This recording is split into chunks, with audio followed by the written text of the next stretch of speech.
welcome. I'm Andrew Fiala, and we're doing our first ever Ethics Center Zoom conversation with students. It's Ethics Center Virtual Reality, and this is part of our Ethics Center lecture series. And so I'll do a couple quick introductions, and then I'm going to have our guest speakers take over and do most of the talking. So just real quickly about the Ethics Center at Fresno State, we want to thank the Leon S. Peters Foundation, who supports this project and has for a number of years. They make this possible. And I'd also like to say special thanks to Belle Vang, who is with us, and she's our producer / engineer for this, this event.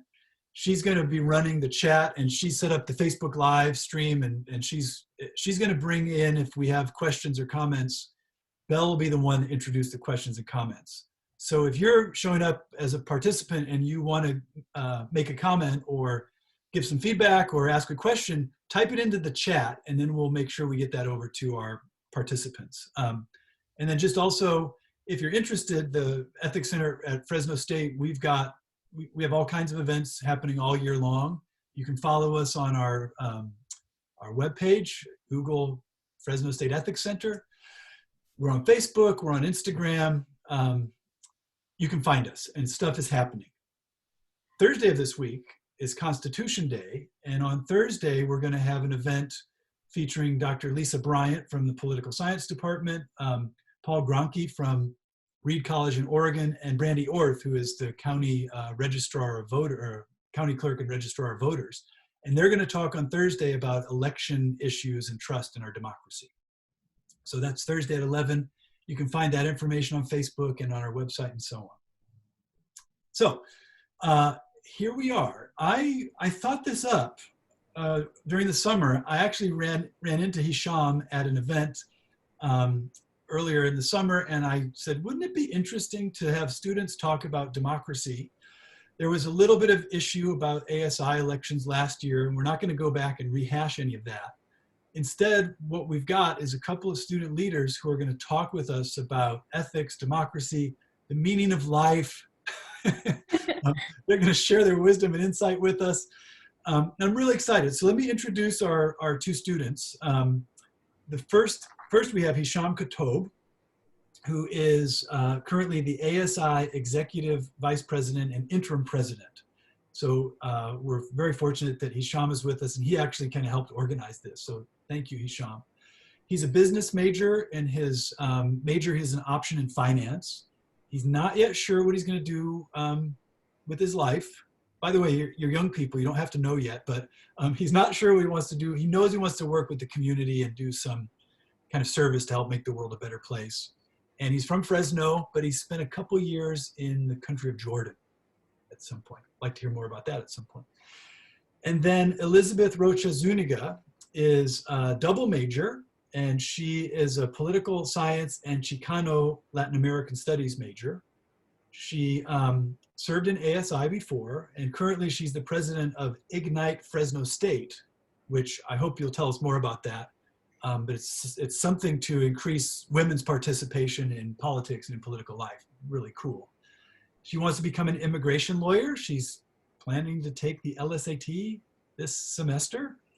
And she's born in Los Angeles, grew up in Marysville, California. And she wrote a note to me. She says she currently resides in Yes. Yeah. I like the attitude. Thank you, Hisham, and thank you, Elizabeth, for joining us.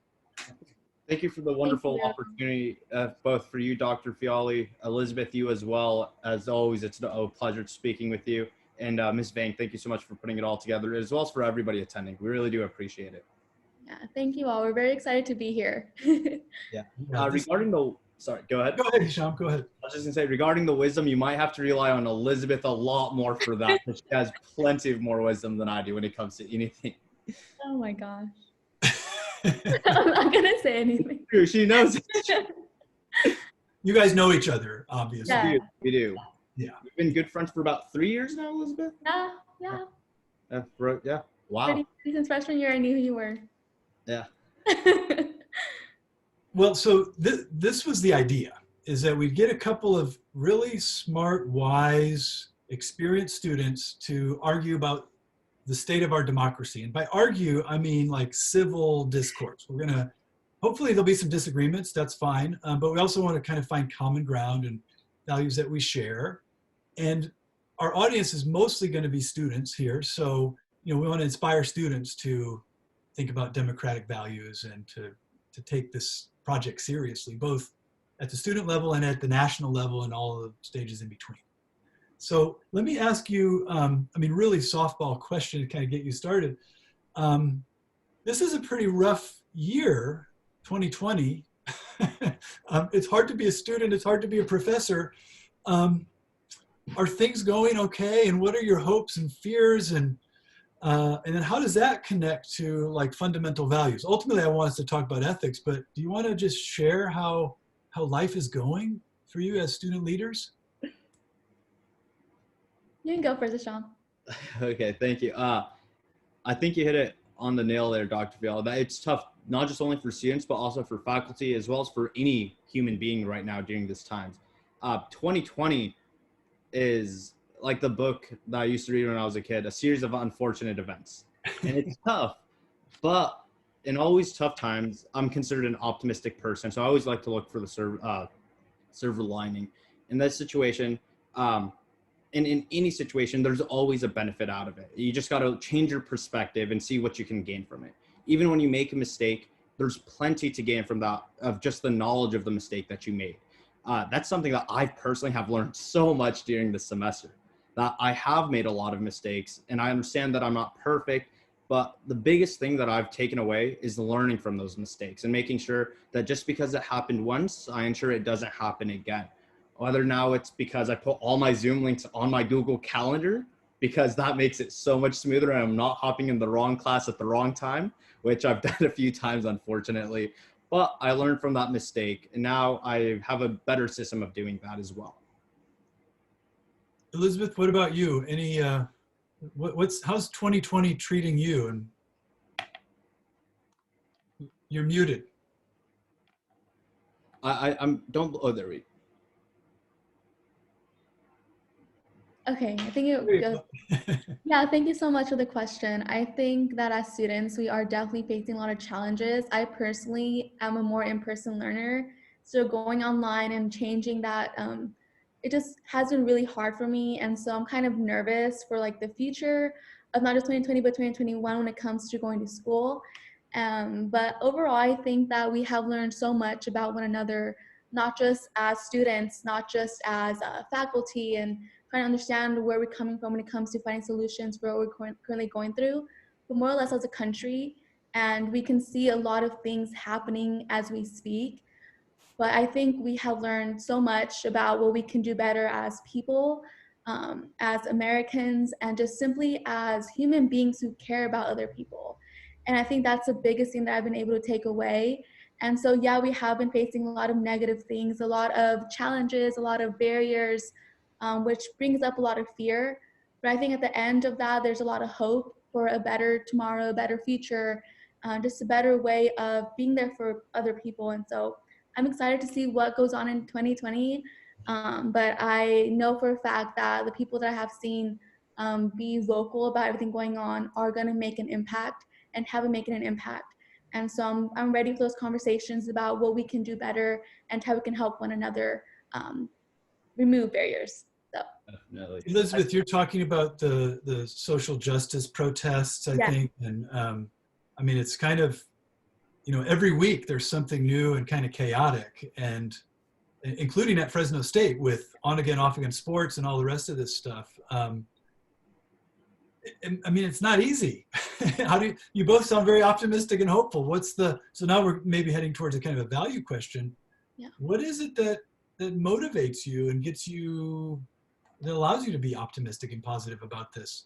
Some people are not, these are hard times for some folks. Do you want me to go? Yeah, Elizabeth. Okay. I just didn't know if you were going in order or anything, but I think that it's very easy to give in to fear. It's very easy to look at the negative side of things. So I think what has really helped me see the positive and seeing, I guess, the light end of the tunnel is honestly just being surrounded by people who who are kind, who are generous and respectful, that really helps me keep an open mind and being positive. But overall, I think I have been stressed out. Like, I'm not gonna lie and tell you that it's all perfect because I have been stressed out.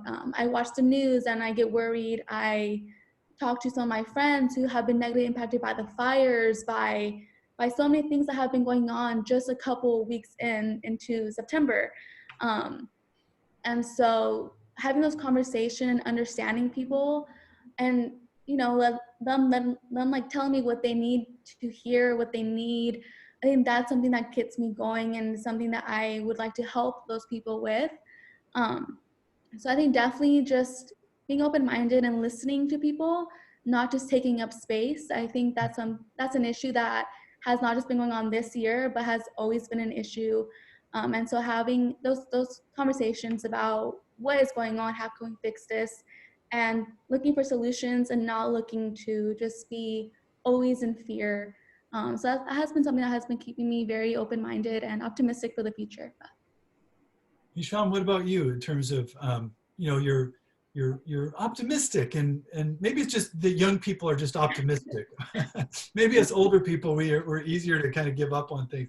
What keeps you motivated and looking forward? You know, this whole time I've been really saying there's three main things. Elizabeth actually touched on one of those, which is the surrounding myself in. And that's something that I really do. The people who I surround myself by is who we actually are. And it's a big reflection because not only are they there to guide us, but also there to give us input and to give us feedback and always learning from them as well. It's always an amazing time to speak to anybody that I know, just because then you get a different perspective on it. As to the other two, it's really opportunity and unity that's really been really pushing me through these tough times more than anything.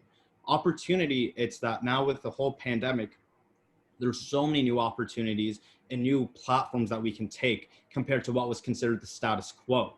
You know, a prime example is graduation, when we all had the same mentality that graduation has to be in person at a commencement where you're handed a diploma. In all honesty, if it wasn't for that being the norm, there is no reason why we do have to do it that way. There are so many other avenues that we typically ignore just because it's no longer the status quo. So with this, it's giving us a new opportunity to find new ways to go about stuff, to create a new normal, and just to find new aspects. You know, I always like to say, imagine if we went through this pandemic 30 or even 20 years ago without Zoom, without the technology. I mean, I personally would go crazy because I wouldn't be able to interact with a lot of my friends that I do virtually through distant learning as well. I'm super thankful for that aspect. And the second part is definitely unity. You know, Elizabeth touched on this earlier, and so did you, Dr. Fiali, that we're no longer individuals, but rather we're a unit. You know, I know that my neighbor is going through the same exact thing. I know people with the entire, across the country, across the world, are also going through the same thing. Just like how no longer in the classroom am I just a student, or is the professor just the faculty, or is administration on our campus just admin? We're all playing for the same team, and we all want to make sure that we're united and that there is unity between us, because that's the only way we could go through this pandemic, is through opportunity, unity, and surrounding ourselves with positive environments. So, you know, I like that message, Hisham. Let me now be a little bit of devil's advocate and make it a little harder. And the issue is, as you know, in our country, there's disunity and there's a lot of discord. Mm-hmm. We even see it here in Fresno in the Central Valley, and there's a lot of polarization. This takes us back to, you know, the question we wanted to start with, that we really want to focus on, is our democracy and our values. The way I frame the question for you is, what are the moral ideas that are important for us here in our democracy? And I guess, like, you know, you're young. uh, are you worried about the state of our democracy given the polarization, or is Hisham, are you right? Like, it's unity. We're all in it together, and we can trust the system to sort things out. And I'm talking both nationally, regionally, locally, even at Fresno State. How do we hold ourselves together given all of this polarization and discord? Hisham, why don't you go first, and we'll bring Elizabeth in on. Sure. That's an excellent point. In all honesty, it's history. We look back to history and we learn lessons from them. And the time that we're in right now is history. We're all going to be 20 years from now looking back at this time and seeing how to learn from it. I think that's the biggest thing that we can really have, because it is true. It's so polarized these days where it's no longer we, but them and I. And that's not the right mentality, in my opinion. Democracy is founded on opening minds and actually listening. No matter how unpopular the opinion is, you have to take it with serious consideration and truly hearing it. Because if without active listening or actually truly hearing the subject, just going to catchphrases or just completely ignoring it, we can't grow. You know, every person brings a unique perspective and a unique experience. And that unique experience or that unique perspective might be shared by so many other people. So let's hear it out and let's see what we can learn from it. Obviously, not every idea is perfect and not every proposition is golden, but there's some underlying factor in everything about that. That maybe is a shared value amongst ourselves or amongst the community as a whole. So we need to find where we can begin with that, agree on those basic levels, and then grow from there. Because at the end of the day, we need to learn from ourselves, and we also need to learn from our mistakes, but also our history. And then hopefully make sure that we're truly active listening and it's no longer catchphrase politics or democracy in general. Elizabeth, what do you think? Are we, I mean, how polarized are we? Hisham says history, you know, we can learn from history. History's pretty bad too, frankly. There was a civil war, you know. No, I completely agree. I think that this political science, there's no right or wrong answer. People have differing opinions all the time. I think as a democracy, our ethical and moral values, they do overlap. I think ultimately, even just participating in our democracy, that shows that even though we may disagree with each other, we all have a concern for others, respect others, and we even hold people accountable through the ways that we get engaged. I think that we all do have our own political ideology, but again, those three ethical principles that I stated, I think those are very important today to keep that in mind. I think that today people do think of the word politics as disgusting because of its polarizing nature. And I think that's more to do with the two-party system that we have today in our country. I think that people are quick to say, like what Hisham stated, them against us mentality due to that polarization that does exist in our country. But I think that the value that I cherish the most is respect. I think there is divisiveness in our country, but being able to sit down with somebody who you disagree with and have a conversation is more important than you putting someone down because they disagree with you. And I see a lot of people doing that on social media, in dialogue that I have seen prior to the pandemic, people just bashing others because they say something they disagree with. I think that is what's wrong with our country. I think that a lot of the reason why there's not much getting done by Congress is because of the same exact nature of not being able to go across the aisle and work together. And so I think that there is a lot of divisiveness, but I think we need to learn from that and really understand that in order to get things done, we have to work together. That's the only way that we can get through difficult times like we are facing right now. We need to work with other people. We need to just be finding solutions as a team. As cheesy as it sounds, that's super important. I know the president just came to talk to our governor about the fires, and that's what we need to be seeing. We need to be seeing people coming together to address these issues that we are facing instead of just bashing one another. And so I am very optimistic that people will learn, like Hisham said, it's going to be history one day. I hope the lesson that we take away is definitely to learn from each other and to grow and just to talk about what we disagree with, because if we don't do that, then there'll be nothing's going to change.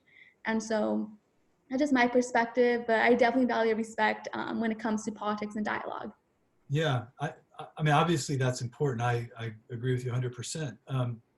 Let me pause and just say, for folks who are listening, if they want to put a question into the chat or a comment, we can take comments and questions through the chat. We can do that at any time. We'll also stop towards the end and take questions, but if you're out there and you want to put a comment either on Facebook or on the Zoom, feel free. And Belle Vang, who's our engineer, is going to help monitor that. So let me ask you guys to take it like at the level of Fresno State and student government and student engagement. I mean, all these, like Elizabeth, you're talking about the importance of respect and all of this. What do you think's going on at Fresno State among students? And are students uniting, like you're saying? Are students also divided politically? I mean, are what we've seen in the country also reflected on campus? And how does that connect to student government and, you know, sort of how student government's functioning? Elizabeth, you want to go first, and then we'll have Hisham follow up? Okay, I'll try to talk about what's going on right now. Student government, I don't really know. I think Hisham can elaborate on that part. But I think that things may trickle down from top down. And so being an institution in California, I think that there definitely is a little bit of not a consensus as to what students want. I think some students want to advocate to come back to campus. Other students want to advocate to stay online. So I think there is a divisive type of things going on, but I also think that we're all facing the same thing as students.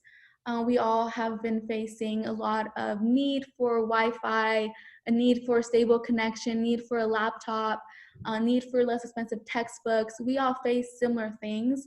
There's food insecurity that has not gone away.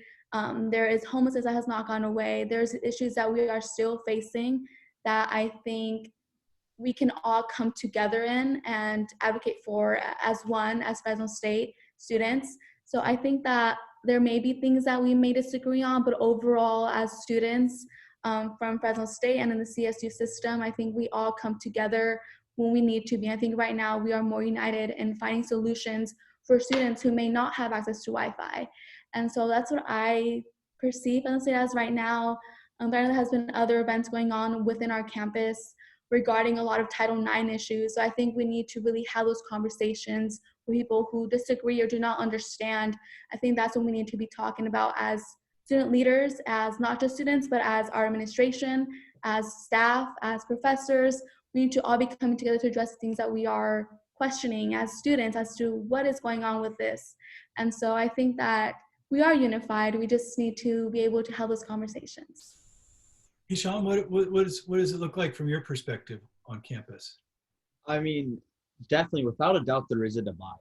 And I just want to emphasize a divide isn't always bad. In fact, in my opinion, a divide is a good thing because that means that we're all just having group think, but rather we're actually able to express our mind. I think that's the biggest emphasis, though, is how we express our thoughts and how we express what's going on with our lives.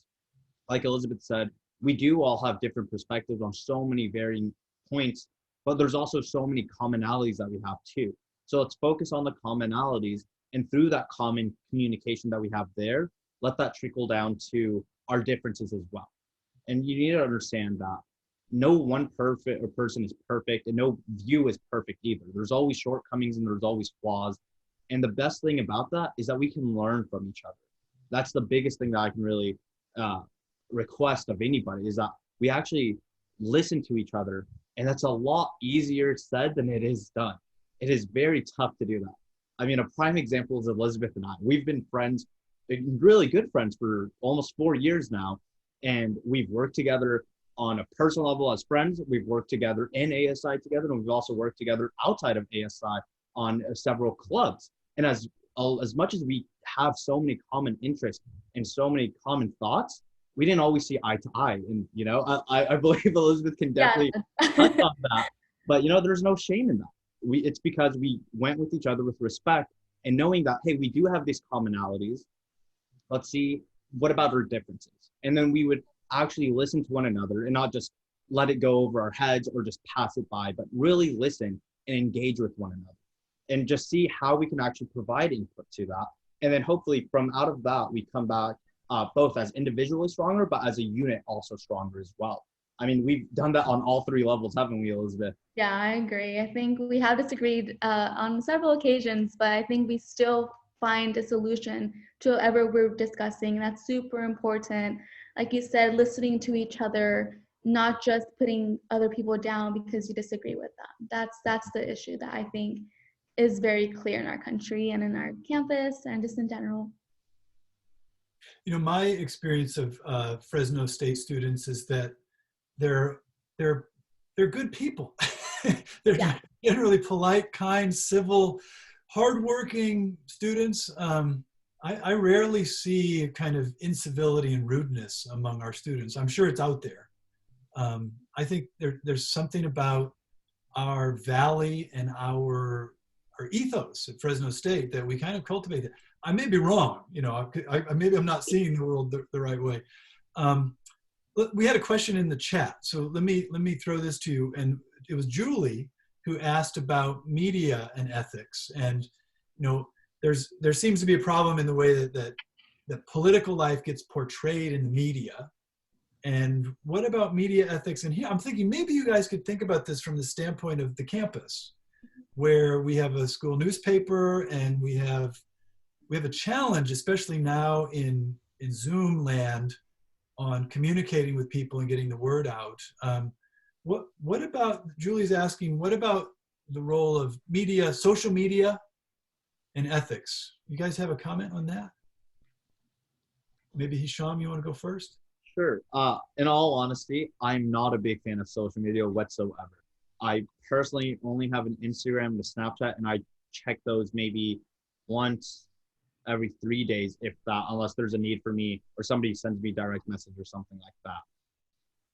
However, I know that times are transitioning to social media more than ever. In all honesty, ignorance isn't the solution for it. I actually have to make myself more compatible to actually transition to using social media. And it is a slow process for myself, just because it's like you mentioned, there's so much information on there that a lot of times I don't necessarily want to just get all that information from there. I like to really separate my life between the stuff that I enjoy and the stuff that are constantly bombarding. So anything that I am involved in and the several clubs, I make sure that I'm fully dedicated and that I'm 100% a buy-in option, because I really appreciate that. So when I go on social media and I don't have that 100% buy-in, it's kind of harder for me, and I just see more negative news on there as well. As to the other part, I definitely think the Valley is quite unique, that we do have an ability to unite with one another. And I like back when I lived in Jordan, there is a similar unity there, but it is varying from ours because each area has their own unity or what brings them together. While in Jordan, it might be respecting the king or going to the Dead Sea or the Petra. Here in the Valley, it's a lot of times it's either our football players for Fresno State or us as a Valley and what we have done, or even us as Fresno State. We're always seen as a pride of the Valley, and I 100% agree with that. But I also think it's always a lot harder to hate somebody than to like somebody. In order to hate somebody, there has to be some reason why behind it and some value that really make you either lose their trust, whether they did something wrong to you, or so many other varying points that there has to be an action in order to be able to hate somebody. Meanwhile, liking somebody, there doesn't necessarily have to be an action at all. Or even if there is an action, it's much more subtle than actually wanting to hate somebody. So going into it with an open mind and being willing to listen to one another. Again, I feel like that's the most common thing that I've been saying today is being willing to listen, but I can't emphasize that enough. It's us as a unit, and to remember that there is no I anymore, or just to take it for face value. And I believe the media plays a big role in that, and where it's a lot of times just the catchphrase or the tagline. So that's kind of why I shy away from that, and I try to look at the full thing. But in all honesty, there's so many different opportunities that you can go about that. And I'd love to hear more about different opportunities that I possibly could learn myself from that. I like what you said. I think I heard you say that it's harder work to hate someone than to like them. It really is. That's a nice message. I like that. But let me just push on social media a little bit. And then Elizabeth, what do you think about it? I mean, my suspicion is that on social media, there's a lot of like quick and easy hate happening. Oh, I hate you. You're one of those people, you know, I'm going to put you in a category, just label you and then make fun of you. Maybe Hisham, maybe that's why you're not really fond of social media. Elizabeth, what do you think? What is the role of social media in this ethics, uniting people or dividing us? I think you can make a strong argument for both.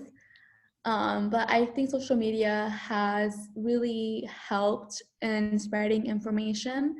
I think we have been able to see things caught on film more easily now due to people sharing and resharing information. But I also think there is a concern with that because there's a lot of false information that can easily be shared. And that is my biggest concern when I go on social media and seeing people repost information that is false. I think the UN posted something about the dangers of that.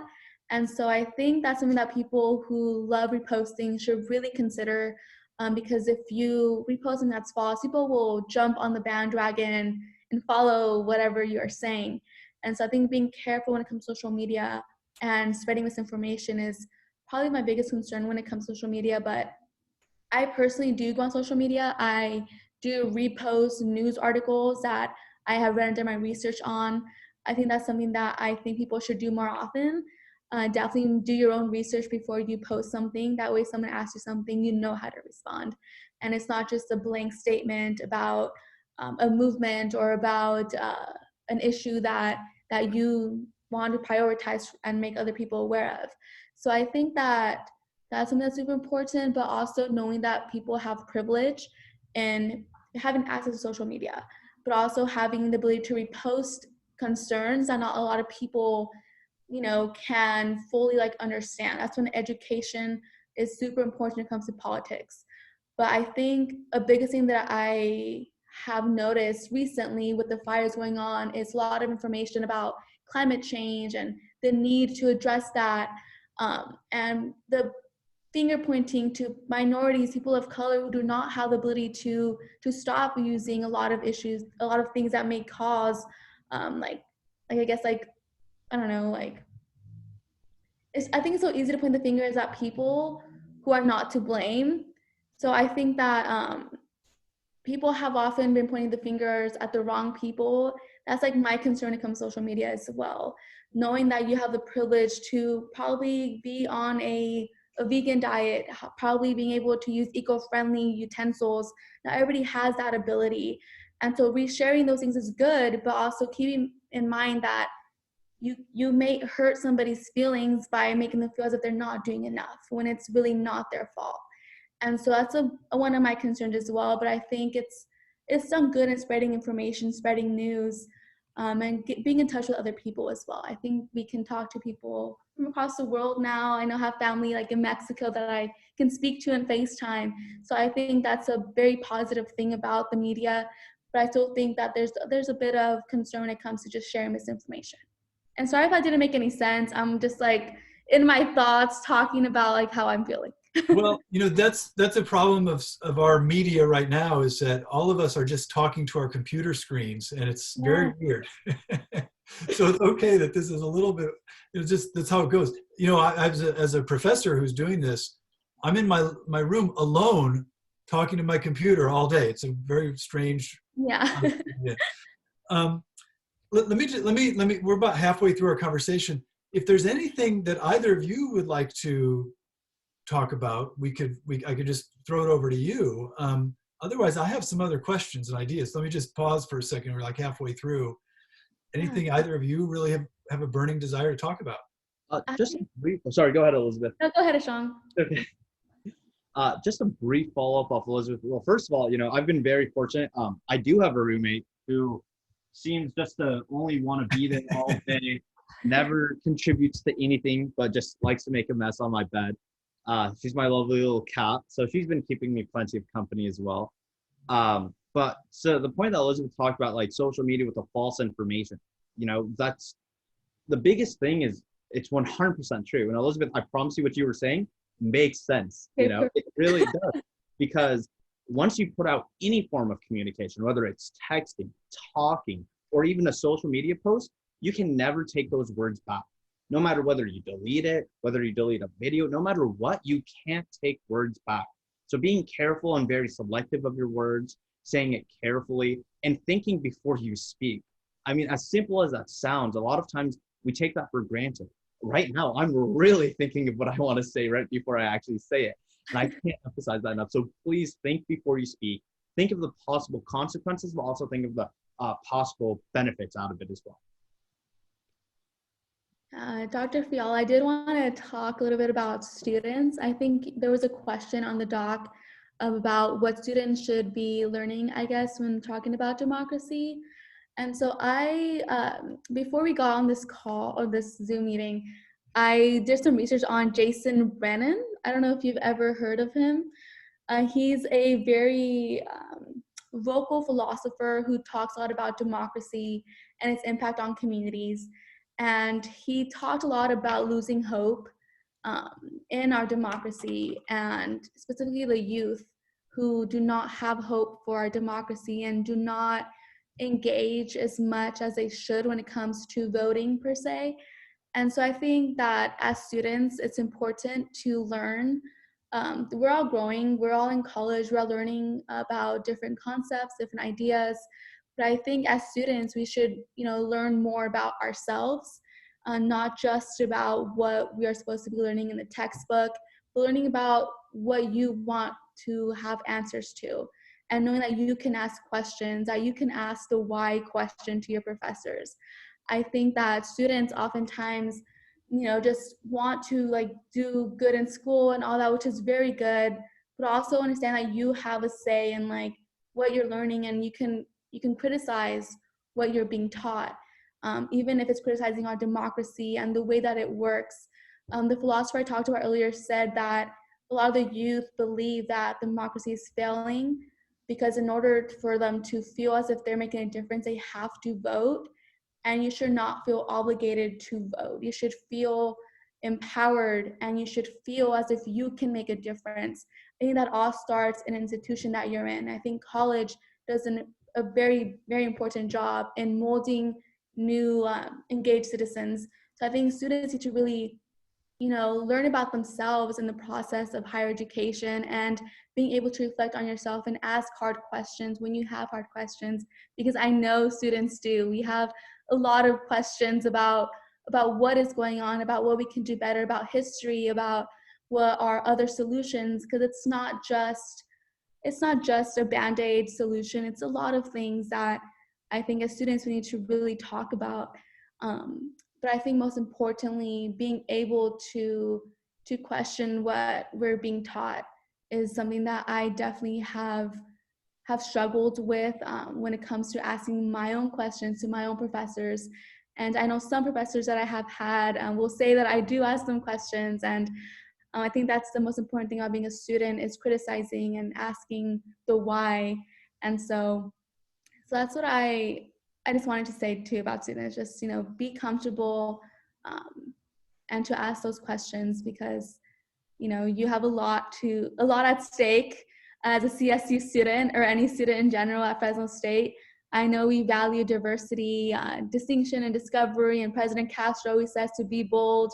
So definitely be bold and have the courage to ask those hard questions, because this is our campus, our state, our country, our world. So definitely just feel comfortable enough to ask hard questions. Elizabeth, let me push you a little bit on this. I mean, I agree. I'm a philosopher. We love questions. What question would you ask? Is there something that you want to know, or something that's bothering you that you'd like to ask? I mean, what question would you ask? I'm trying to think, but I do have a lot of questions. I think it depends on the subject, but when it comes to democracy, I guess I would ask if it's a just democracy. And it's a yes or no question, but I think really diving into the conversation of, is democracy just, is something that I always wondered. And that's why I stood on an hour meeting about what democracy really means. And so I think that's my question: is democracy just? That's a great question. That's the question of the moment. That's right. Someone in the chat had said something similar, is a problem with the two-party system, someone says. If another person, Vivian, says that it seems like your voices don't matter, that student voices don't matter, that you can't change this democracy, that the stuff's happening, you know, and you don't have any, I mean, you, we, us, average citizens just don't have any impact on this one way or another. There's I mean, is it just? Is it really even democratic, right? I mean, how responsive is this system to us? Is it just enough to vote, and does voting matter? Yeah. Those are big questions. Hisham, do you have questions or do you have answers? I have plenty of questions. I do want to touch about the whole aspect about not being afraid to ask questions. For some reason, society has established it to where those who ask questions will not succeed. In reality, those who do ask questions are the ones who succeed because they do get much further information and they are able to gain the knowledge. And that's the biggest thing about it. So like Elizabeth said, don't be afraid to ask questions. Asking questions is how we learn and it's how we grow as individuals, but also as a community. There's no reason why I should personally be attacked or feel uncomfortable if somebody asks me, why are you doing this? Rather, it actually reassures me that I get to share my thoughts and my justification. We always need to ask ourselves why, how, and what. I mean, that's the most basic level at any series of questions. Regarding, you know, feeling of a unit, it is very tough, and it's definitely a mentality aspect more than anything, but it's knowing that I can contribute. As much as I can is as much as I will. And that's the biggest thing about it, is that even though I believe that I might not contribute enough, I still know I'm contributing to my best abilities. So as much as I can as an individual, and I think that's what's really helped me go through the times about thinking about if being fearful that it's not enough. I'm knowing that I'm giving it my 100%, and that's all what I really can.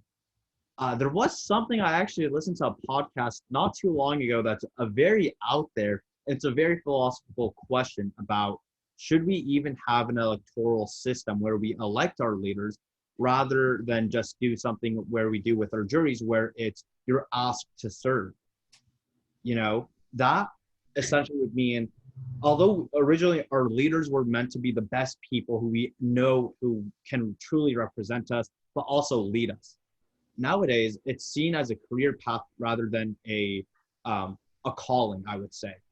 And even though people say as a calling, and there's nothing wrong with it being a career path, there's still a reason behind actually having a calling rather than a career path, in my opinion. So maybe us as a society, we are called upon to serve for the rest of our fellow human beings and our fellow country people. Maybe we actually will step up to them. You know, I don't know if I want to take that risk at some point, but I'd love to see a simulation and just see how a system like that would actually look like. Elizabeth was shaking her head vigorously when you said that, Hisham. Very it is, yeah. What do you think, Elizabeth? Instead of elections, we just recruit people to serve, like in a jury. I don't know. I think that's an interesting concept, but I kind of shook my head because I had the same next talking point, which was about representatives. So I was like, Hisham beat me to it. But I think that's a very interesting idea. I think that we currently, with our judicial system in place, we have appointed representatives in like the SCOTUS.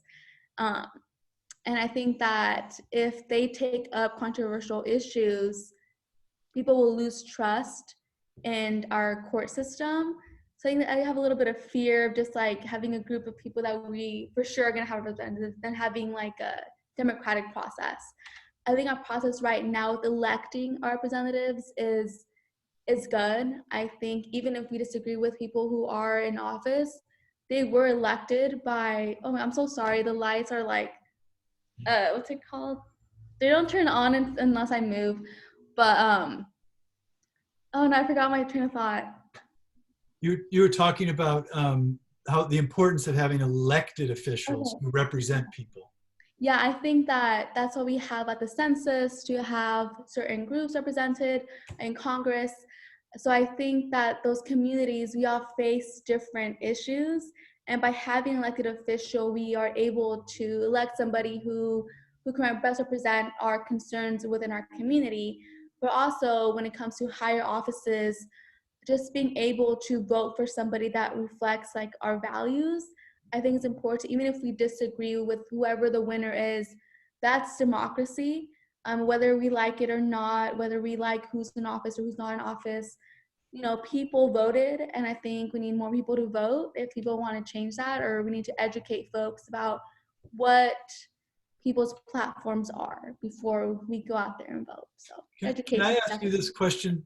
Can I bring this back to Fresno State? And because I know that we have a fairly low turnout in terms of voters at Fresno State. I don't know the exact data, but my recollection year on year is that not many students vote, Yeah. not many students participate. Yes. Is that a problem? What would you propose to fix that?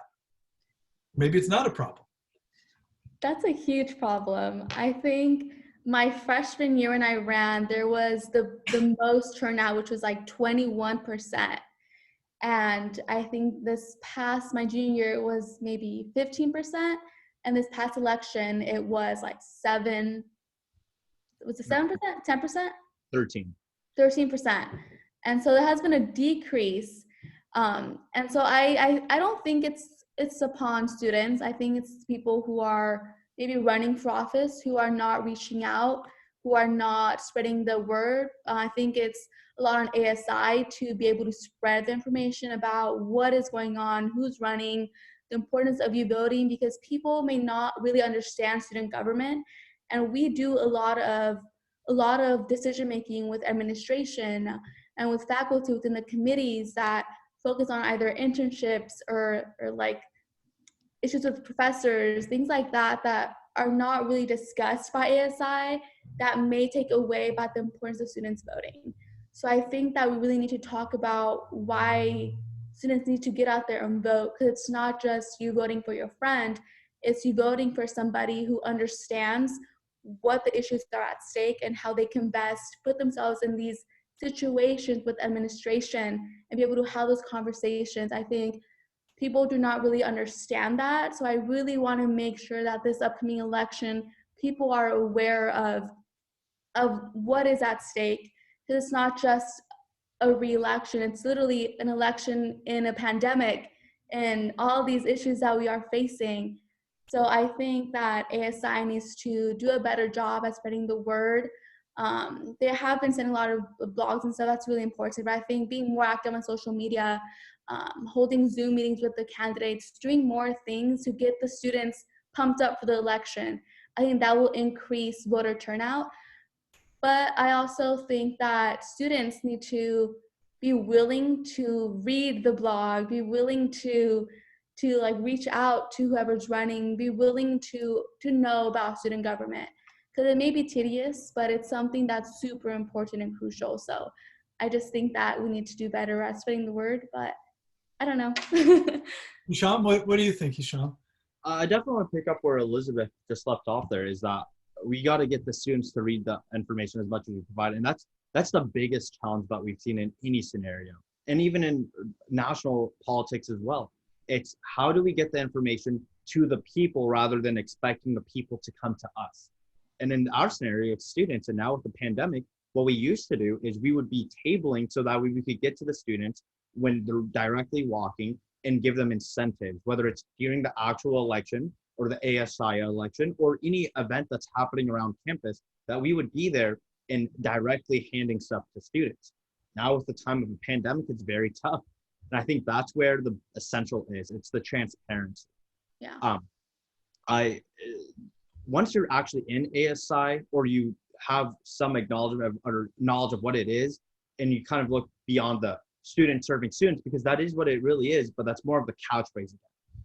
But if you really look at what they're doing and what they're advocating for, is when you'll see that I do have a buy-in factor myself as any student, that you personally will benefit out of it by gaining the knowledge. And I think that's where the transparency, personally, something that I've always wanted and kind of dreamt of, is having, just like our classes have a Canvas page, something like that for ASI, where students are able just to access all the meeting minutes, which you can do now on our website, and any of our budgets, any of our minutes, any of our agendas, going way back to, I believe, even 2012 or prior to that, actually.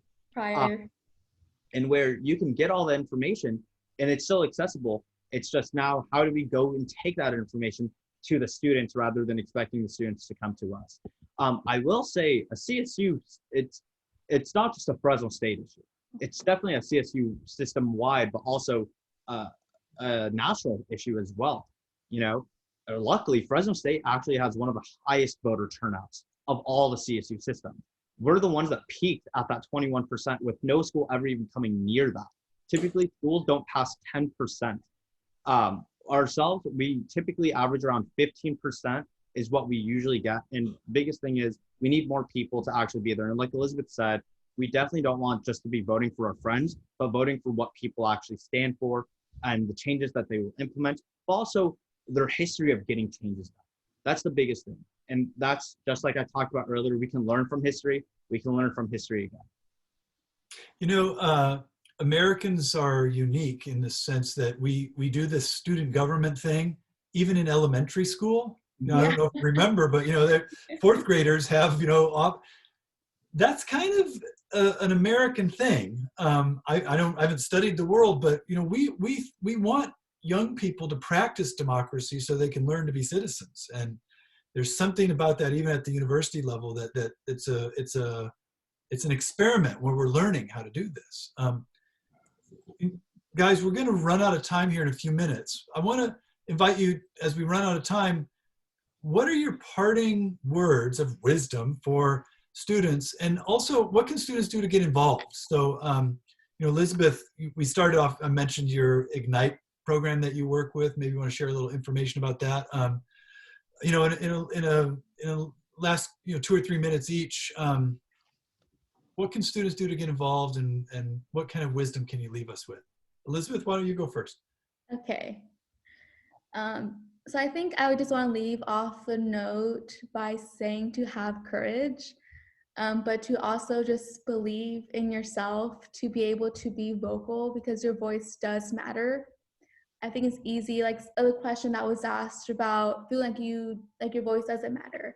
I think that's something that a lot of people struggle with.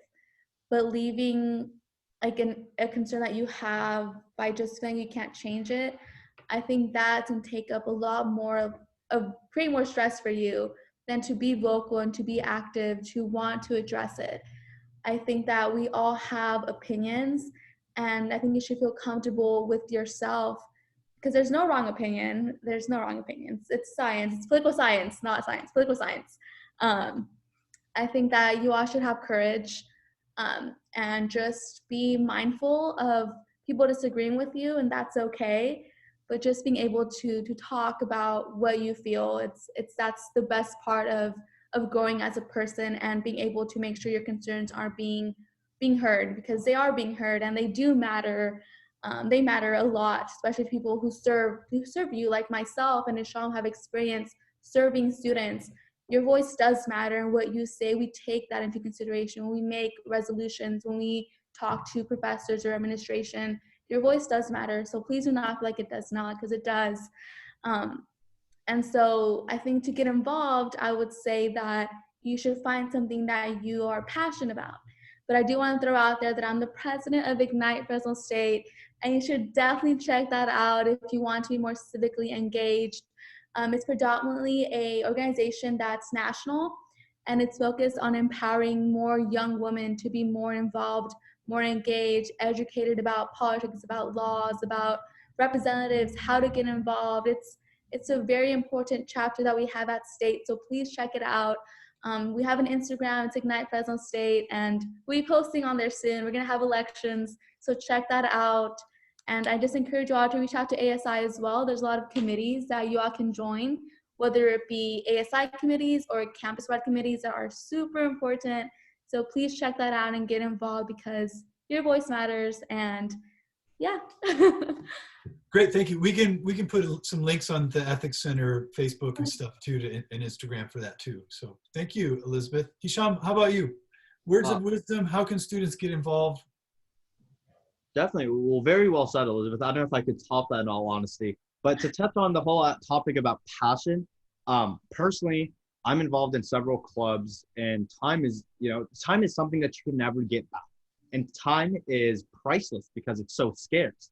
So what I do is, if I'm going to dedicate time to any aspect, or even if it's my major, I need to make sure that I'm passionate about the subject and that I personally want to pursue it. You know, when it came to picking my major, my parents wanted me to do either geomatic engineering or nursing. I'm a business major with the option of finance because I have a passion for finance. Meanwhile, when it comes to clubs, I want to join every club that I can, but I know that's impossible. So I do it to the clubs that I really enjoy and that I am passionate about. Whether it's sustainability, and as I'm part of that sustainability club, and that no longer feels like a chore to go to those clubs or like to go to that class, but the mentality entirely changes because you're passionate about the subject. You want to learn more and you want to gain more as well. And that's the biggest aspect that I've personally seen. Specifically to Fresno State and getting involved, I would say it's the two new things that I've been saying earlier. It's the opportunity and the unity. Now more than ever, you do have a new opportunity to actually be more involved. While it used to be, well, maybe my schedule doesn't line up because I still have to commute to campus, or I have a long break and I start work later. So that means I actually can't make this meeting. Now it's just by a push of a button and you're able to join that meeting. It's a brand new opportunity that we've never had before. And I think that's something everybody should take advantage of. I personally have been looking at a lot of new clubs that now, because they actually do work up with my schedule and now it's just a button away, I am actually really excited to look into it as long as I'm passionate about them as well. And the other factor is, of course, unity. Remember, there is no I. It's all of us together. It's not them, it's we. It's not us, it's together. There's no longer an individual that doesn't have some impact on any other factor. Just like the butterfly effect. Every small action any individual will make, it will have an impact on some other human being. So always keep that in mind. Think before you speak. And I just want to advocate, I'm not in favor of a jury system, selection system for her. It was just an interesting conversation that I heard. And I was thinking, you know, I'd love to see a simulation of how that would turn out rather than real life testing of it, of course. But aside from that, stay involved and stay optimistic. That's great, Hisham. You know, the ancient Greeks had a version of that where it was you served by lot. There was a, you know, all the citizens would put their names into a bin and you'd pull out the people who served. So it's not absurd, but it's not what we do in America, that's for sure. Yeah, it's not common anymore. Yeah. Well, listen, you guys, thank you so much for sharing your insight with us. I mean, I learned a lot. I was actually quite pleased to learn that Fresno State has higher student turnout for elections than most other campuses. That's cool. So good for us. We should pat ourselves on the back about that. Not enough. Everybody for tuning in. Hisham, go ahead. I interrupted you. Sorry, I didn't mean although we are high, we obviously want more. So don't think that's enough. We constantly want everybody. You can't settle until we get to 100%. That's a good goal, Hisham. I agree. Yeah. Well, and certainly then back to our national, you know, outside of campus, we all need to get involved and participate, because if the world feels out of control to you, you need to get a sense of control by participating, by showing up, and by getting involved in all this stuff, and including the clubs and stuff you guys shared with us. So thank you. I just, before we're done, I just would like to thank again Belle Vang for running the engineering side. Thank you, Belle, so much. We'll post this on our YouTube channel. There's also Facebook and Instagram and Twitter for the Ethics Center. So you can follow us there. And then let me just, again, invite you, if you want to come back on Thursday at 11 o'clock, we're going to have some experts about democracy and elections share their wisdom with us. And you know, this is tumultuous time in terms of the elections at the national level. So that's what we're going to be talking about on Thursday. So Elizabeth and Hisham, again, thank you very much. What a pleasure to hear from you and hear from our smart students. Want to say goodbye to the audience one last time? Thank you all so much for listening to us. It was definitely a very engaging conversation. Thank you so much, Dr. Fiala and Belle, for having us, and Hisham for also inviting me to be a part of the panel. So thank you so much. Of course, and thank you all. Like Elizabeth said, Dr. Fiala, thank you for putting the information out there. You as well, Vang. This wouldn't have been possible without you. Elizabeth, it's always a pleasure to work with you. And for the students, you are part of the solution. By you being here and you are engaged, you are part of the solution. So spread that solution around. Great. Yeah. Thank you very much. You guys have a wonderful day. Thank Bye-bye. you. Everybody.